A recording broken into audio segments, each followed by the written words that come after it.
Hey, what's up everyone? Today we're diving into the all-new iPhone 16, and there's so much to talk about: new colors, new buttons, and of course, some serious camera upgrades. Stick around because I'll be giving you a full hands-on experience. So first things first, the colors. Apple went bold this year with shades like ultramarine, pink, and teal. These colors really bring life to the iPhone lineup. Trust me, they look even better in person. But here's the kicker if you're getting the Pro models. You'll be limited to more neutral tones, so if you like your tech a bit more colorful, you might just fall for the standard iPhone 16.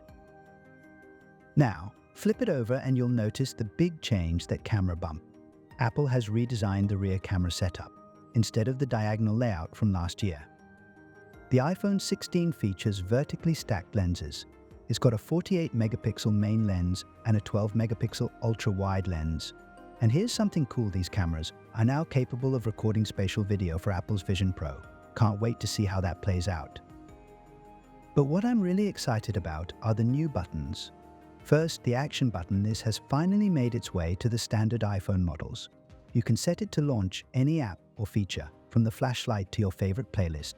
It's fully customizable, and trust me, you'll use this more than you think. Then there's the new camera control button, which is a game changer. It's like having a mini DSLR control right on your phone. Press it once to open the camera, press it again to take a photo. But wait, swipe it to zoom, and with a light touch, you can cycle through camera modes. This button is going to make taking photos so much more fun. Okay, let's talk about the display. The 6.1-inch OLED screen is vibrant and sharp. But yeah, we're still at 60 Hz. If you've used a phone with 120 Hz, this might feel like a step down, but for most users, it'll still feel snappy. And of course, you've got the dynamic island at the top, so live activities and notifications will look great here. Powering all of this is the new Apple A18 chip, which makes this phone super responsive.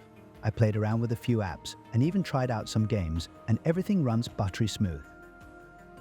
One thing to note though, while the iPhone 16 launches with iOS 18, the much-anticipated Apple Intelligence features, like writing tools and photo cleanup, aren't available yet. You'll have to wait for the iOS 18.1 update in October for that. Now, for the details you've been waiting for, the iPhone 16 starts at $799 for the base model with 128 gigabytes of storage. If you need more, there's a 256 gigabytes model for $899, and the top-tier 512 gigabytes version comes in at $1,099. Pre-order starts September 13th. So that's your first look at the iPhone 16. It's colorful, it's packed with new features, and I can't wait to dive deeper into everything this phone has to offer. Let me know in the comments, are you planning to upgrade? Or will you wait it out? And don't forget to hit that subscribe button for more hands-on reviews and the latest tech leaks. Thanks for watching, and I'll catch you in the next one.